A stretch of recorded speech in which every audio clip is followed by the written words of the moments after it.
మనసులో ఎన్ని బాధలున్నా ఈ సంవత్సరం అంతా మన జీవితం అంతా తీయగా ఉండాలని అనుకుంటూ ఈరోజు పంచదారతో రవ్వ లడ్డూలు చేశాను. దానికి బాదం, జీడిపప్పు అన్నీ వేయించుకున్నాను నెయ్యిలో.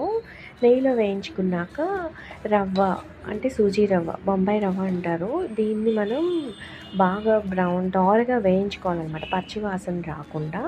సో వేయించి పక్కన పెట్టుకొని పాలు అలా కాగబెట్టేసి వెంటనే ఇంకా పంచదార ఒక అంటే కిలో రవ్వకి మీరు హాఫ్ కిలో పంచదార మీ టేస్ట్ని బట్టి, అంటే తీయదనం ఎక్కువ కావాలనుకుంటే ఎక్కువ వేసుకోవచ్చు. అలాగే యాలకుల పౌడరు కొంచెం కలిపేసుకొని ఇలా మిక్స్ చేసి పెట్టుకోవాలి లడ్డు చేయటానికి వీలుగా అనమాట. సో ఇలా చేసుకున్నాక మీరు పాలు కాగబెట్టేశారు కదా, ఆ పాలు కొంచెం కొంచెం మెల్లగా పోసుకుంటూ ఇలా లడ్డూలా చేసుకోవాలన్నమాట. సో ఇలా పంచదారతో రవ్వ కలిపి లడ్డూలు చేస్తున్నప్పుడు మీరు ఇట్లా జీడిపప్పు వేయించినవి ఉన్నాయి కదా, అవి మధ్యలో కలుపుకుంటూ పెట్టుకోవచ్చు లడ్డు లోపల అనమాట. బాదం పప్పు, జీడిపప్పు రెండు కలిపి నేను పెట్టేశాను. సో అలా రౌండ్గా గట్టిగా ఒత్తితే రౌండ్గా బాల్స్ లాగా చేసుకోవాలన్నమాట. సో మీ మీరు ఇక తీయగా లడ్డూలు ఇలా రౌండ్గా మంచిగా వస్తాయి, అందంగా.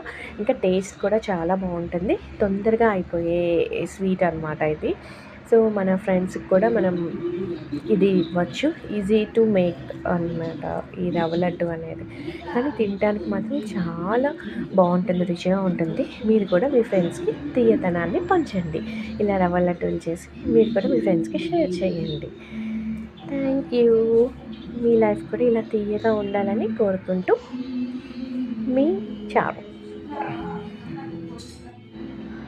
అందరూ ఇలా అందంగా ఉండాలా, బ్యూటిఫుల్గా అని తీయదనాన్ని పంచాల. అందరి మనసులో ఇలా తీయదనం నిండిపోవాలని ఈ సంవత్సరం అంతా నేను కోరుకుంటున్నాను.